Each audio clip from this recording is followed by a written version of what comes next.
I am Winston Churchill, British Prime Minister during World War II, known for my leadership, speeches, and resilience in the face of adversity. Here are some facts about me. My father constantly criticized and despised me. I loved my wife, but sometimes we were on the verge of. My depression is called Black Dog. Many people died because of me. All facts are truth. I am ashamed of some things, and some things almost destroyed me. However, it is an integral part of my life. It proves that famous people have the same problems and life challenges as everyone else. Now all about it in more detail. Section 1. My father constantly criticized and despised me. Ah, my father. Randolph, they called him. Lord Randolph Churchill, a man whose name echoed through the chambers of power and politics, and yet, whose voice could never quite reach the soul of his own son. The great and mighty Lord, he who was so revered by all, save for his own blood. For my father was a distant figure, a pillar of grandeur, yes, but one so far removed from the warmth of home, from the tender regard of a father who would raise his son in affection and care. He was a politician, a lion in the halls of Westminster, but at home, at home, he was cold. A man too busy to see his child's heart. I remember, as a boy, standing at the door of his study, gazing in, hoping, yearning, for a word, for a glance. But it was never to be. For him, I was but a shadow in the corner of his busy life, a mere spectator to his ambition and his career. He, the grand lord, always the critic, always the judge of my worth, never once showing the affection that a son so deeply longs for. No approval, no encouragement. Just silence, and the sting of his criticism.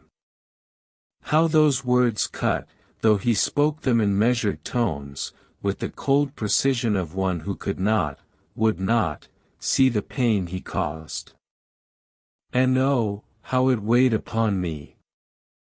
I, a child of promise, a child who sought to prove himself, who longed for nothing more than his father's praise.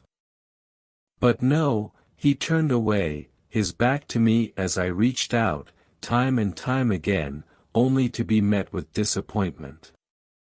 It is said that every boy needs a father's guidance to become a man.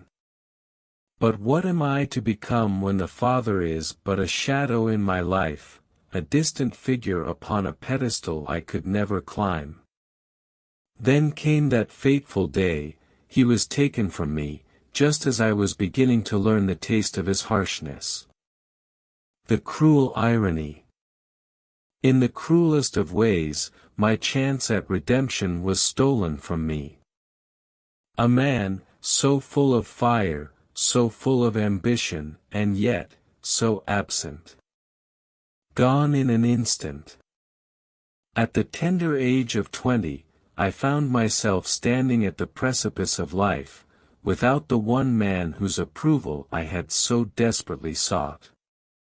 And with him, he took my hope that one day, perhaps, I could earn his love, his respect. But alas, that was not to be. What remains is the void. A cavernous emptiness where his shadow once stood.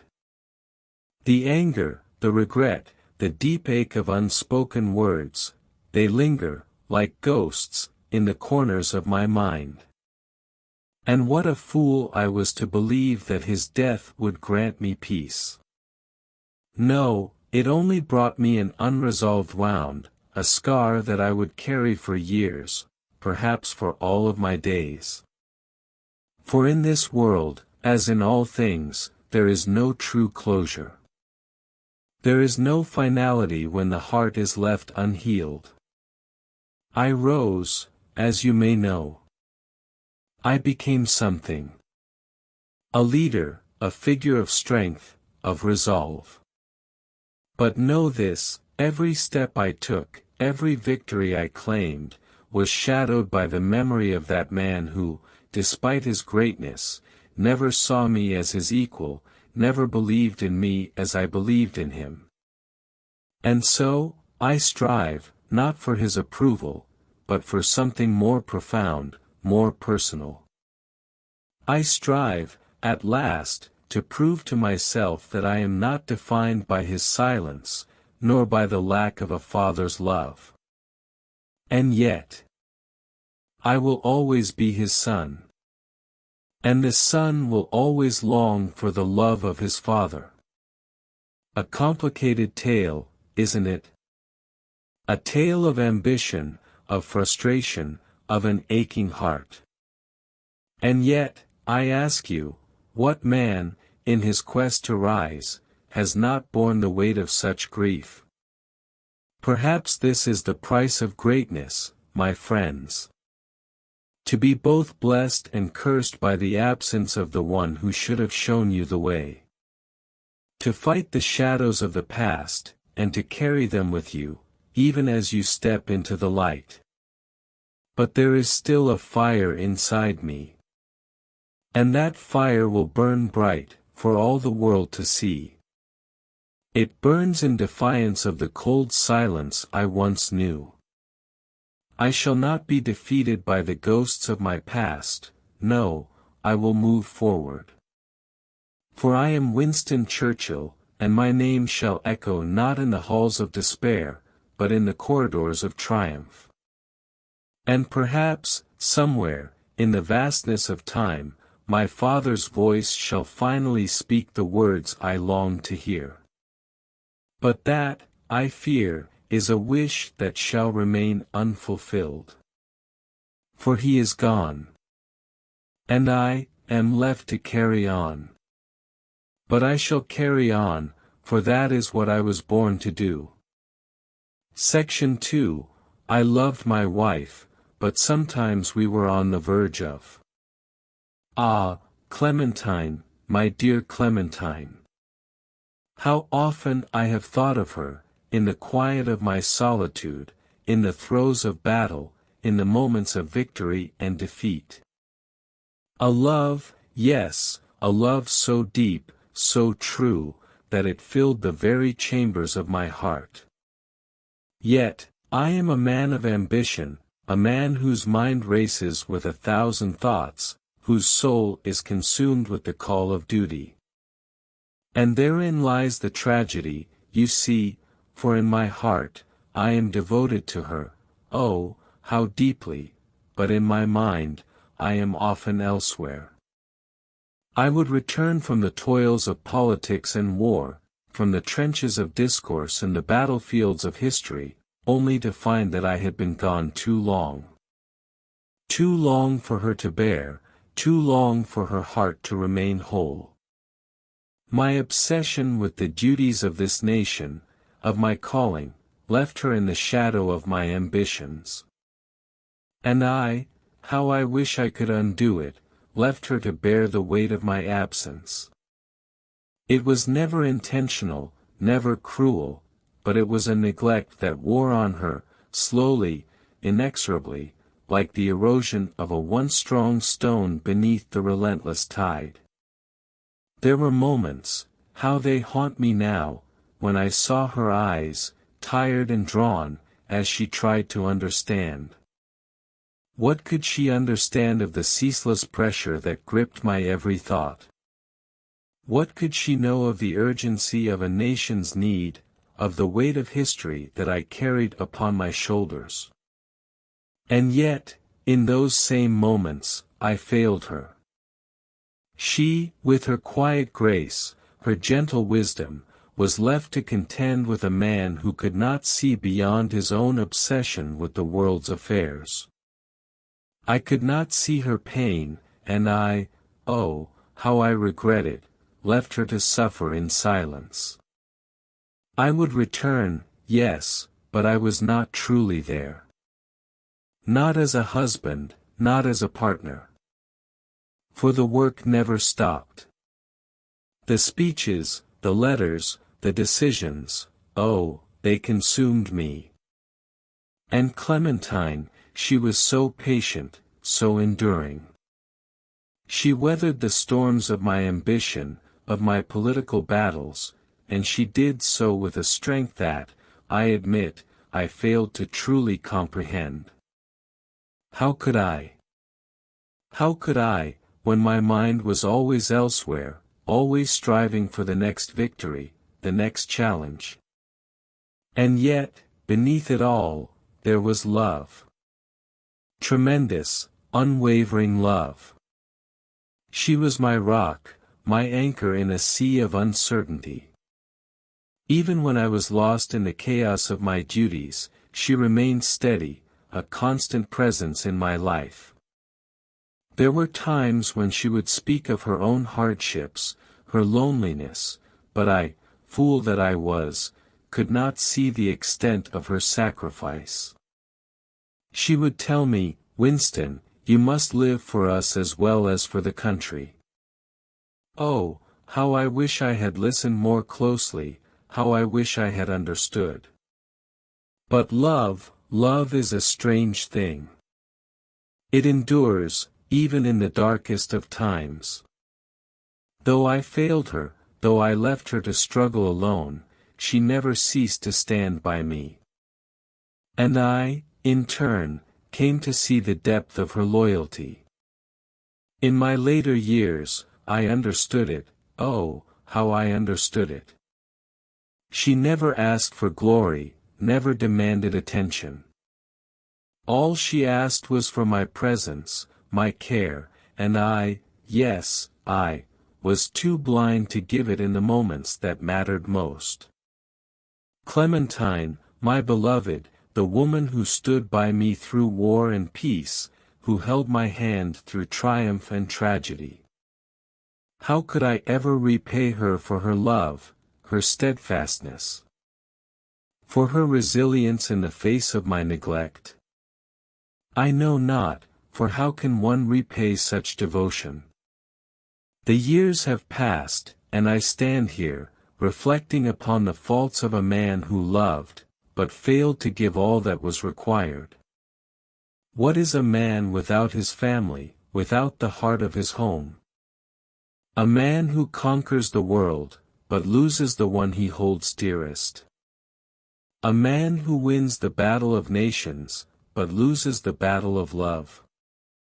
In the end, all that remains is the quiet acknowledgement of what might have been, of what was lost in the pursuit of something greater.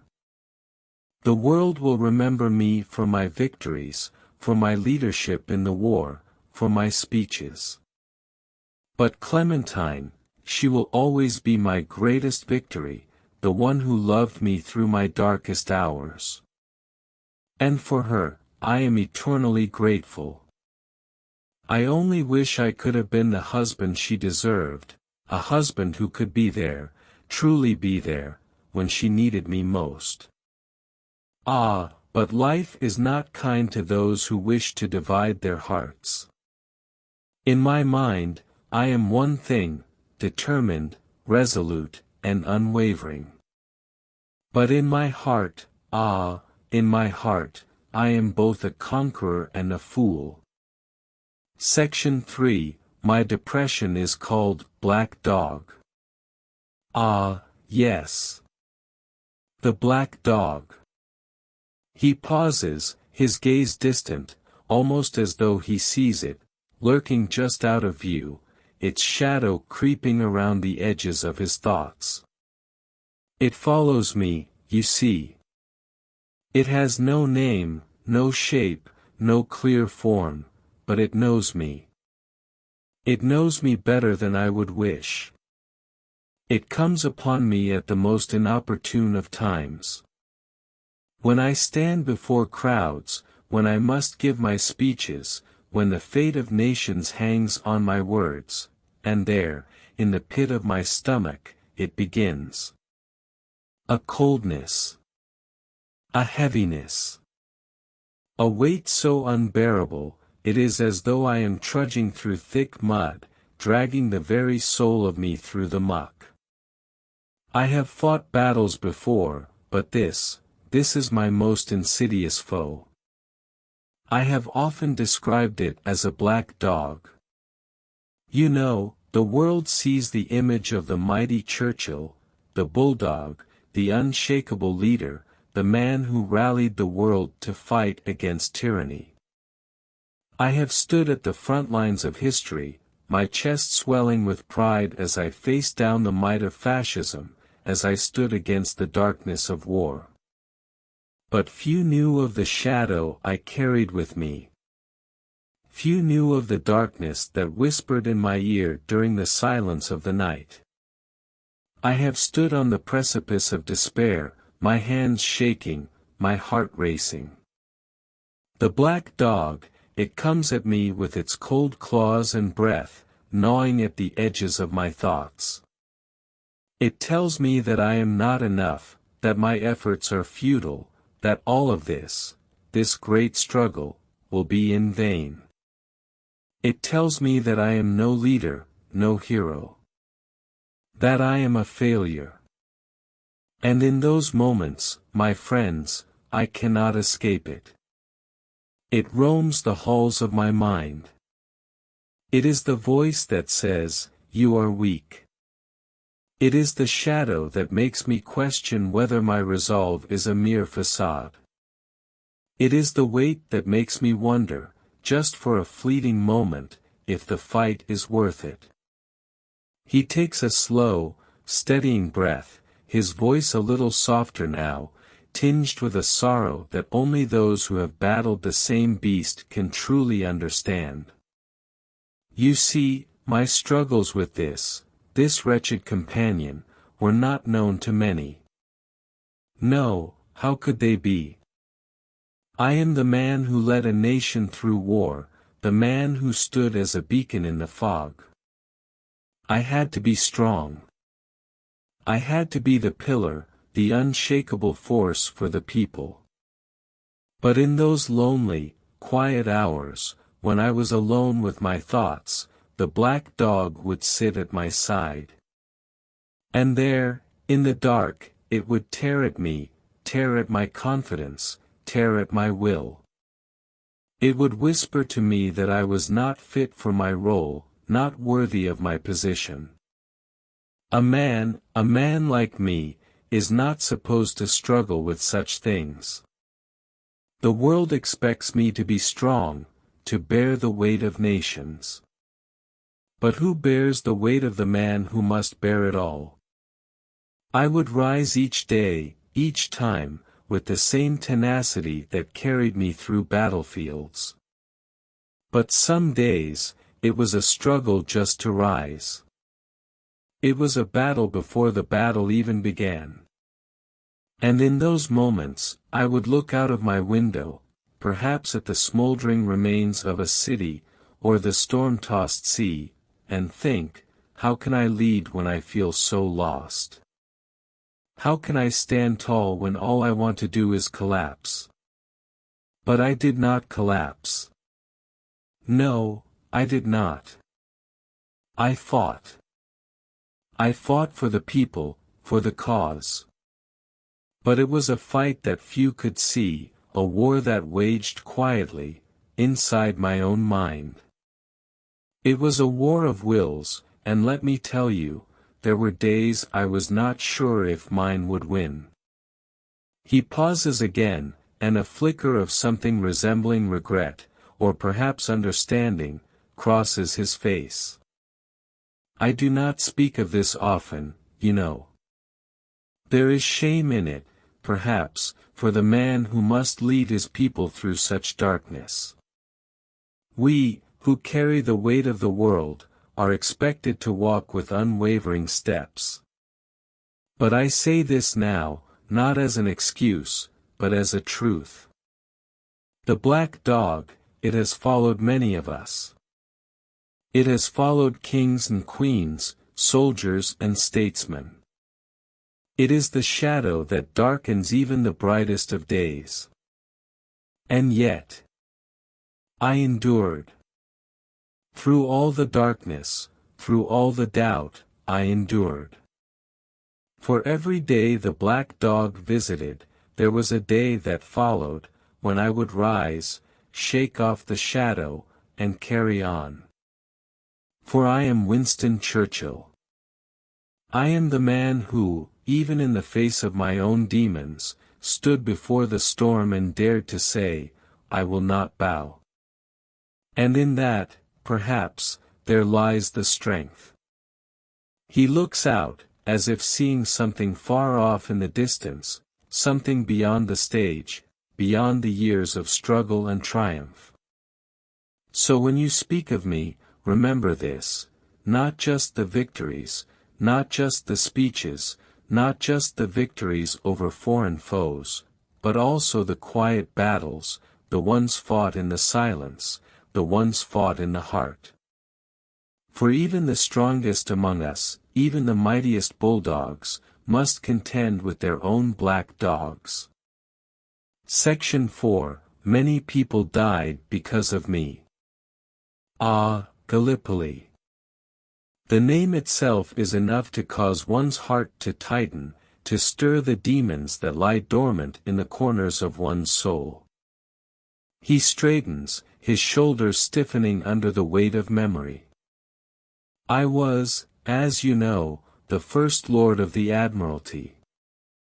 A man of vision, a man of ambition, eager to carry our cause forward with the swiftness of the wind and the precision of a masterful chess player. We had a plan, you see. A bold, daring plan. One that would strike at the very heart of the Ottoman Empire, that would open a new front in the war, and bring our gallant allies, those brave men of the French and the Anzacs, into the fray. The Dardanelles, it would be the key to victory, the key to a quicker end to this terrible war. He clenches his fist at his side, the memory of his zeal turning to something else, something darker. But as with all things that seem so certain, so full of promise, reality does not always play as we hope. No, the plan faltered. The ships, the men, the strategy, all fell into disarray. The Dardanelles, that narrow strait, became a death trap rather than a pathway to victory. We underestimated the enemy, we overestimated our own strength, and we underestimated the cost of human life. He pauses, his gaze steady, but distant.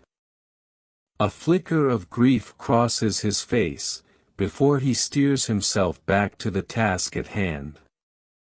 Oh, how I defended it then! How I insisted that our resolve, our courage, would see us through.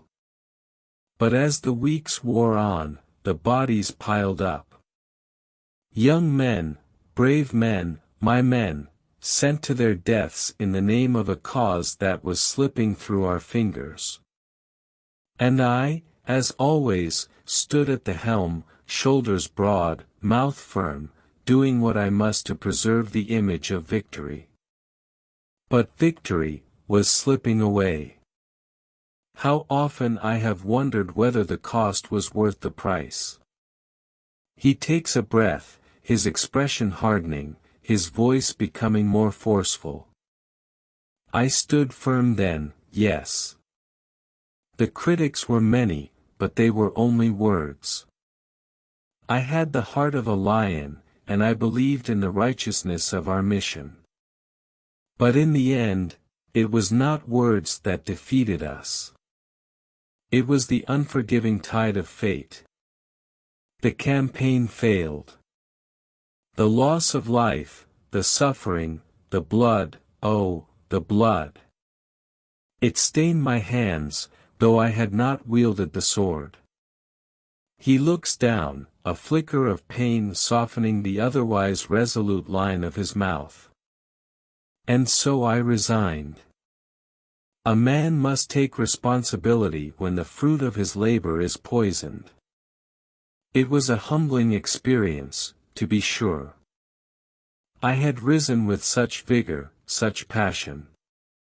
Yet, before me, the ruins of my ambition lay in the sand, burned by the fire of failure. He clenches his fist again, but this time it is a fist of defiance, not of sorrow. You may ask me, was I ashamed? And I shall answer with the full weight of a man who knows the consequences of his actions, yes, I was ashamed. Ashamed not just of the failure, but of the lives lost, the families broken, the future uncertain. Ashamed that a man, no matter his ambition, cannot control the very tides of war. Ashamed that my vision for a swift victory, had led to suffering so great it makes even my most profound triumphs seem insignificant. He shakes his head, the gravity of it all sinking in again, and yet, despite the pain, he speaks on. But I say this to you, no man stands forever in the shadow of his mistakes. No, I do not hide from this chapter, for it is mine, as much as the victories I have earned. And perhaps in the ashes of Gallipoli, I found the man I truly was. A man capable of making mistakes, capable of learning, capable of rising again. Yes, the failure followed me like a shadow for many years. But I rose. And I carried on, as we all must, for what is the purpose of life if not to rise again when we have fallen? He looks out to the audience, a slight smile pulling at the corners of his mouth. And so, I do not look upon Gallipoli with shame alone. I look upon it as a lesson taught by hardship, by loss. It is a reminder that no man, no matter how great, can claim perfection. We all stumble. We all falter. But in our faltering, we find the strength to walk once more, and perhaps, even to run. He nods solemnly, as if coming to terms with his own history, before stepping back. The lights dim slightly, and the room is left in reflection, haunted by the words of a man who would forever be marked by both triumph and failure in the annals of history.